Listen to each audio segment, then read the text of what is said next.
there is so much beauty in nature, and I always find when I'm outside, I just feel a massive sense of peace. And inside, if I've been feeling if I've got myself a bit worked up, I go outside and it just seems to kind of fade away.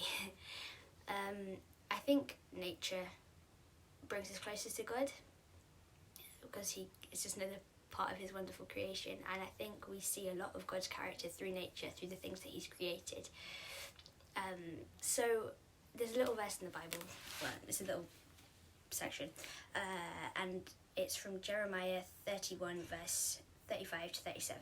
It says this: "The Lord provides the sun for light by day, the moon and stars to shine at night.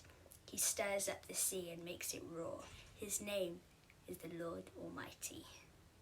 He promises that as long as the natural order lasts, so long will Israel be a nation. If one day the sky could be measured and the foundations of the earth explored, only then would he reject the people of Israel because of all they have done. The Lord has spoken. So we disrupt the natural order of things in many ways. But obviously, now that emissions are down quite a lot, the earth is starting to heal. But still, God's promise remains that if the sky can be measured, then that's when we'll be destroyed. But of course, the sky will never be able to be measured because it's infinite.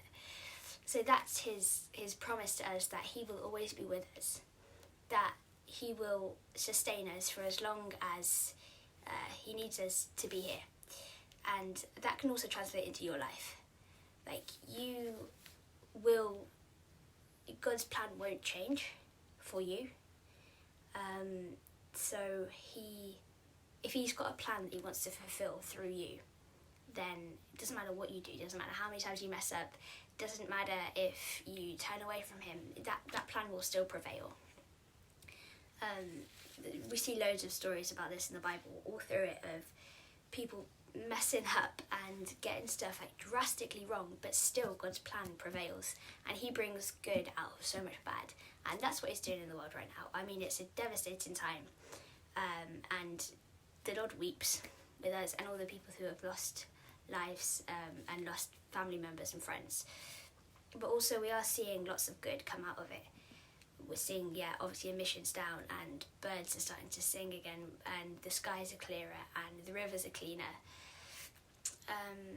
So I think there is a lot of good mingled in with the bad, and that's our Creator. That's God. He doesn't let it all be doom and gloom, because he knows that we can't stand that. So I don't really know what I've just been saying, to be honest. I don't even know what I'm going to call this, because this is just a lot of rambling, but I hope something in there has been encouraging and helpful. So I hope that you've had a good day, and I hope that you have a good rest of the day, and see you tomorrow.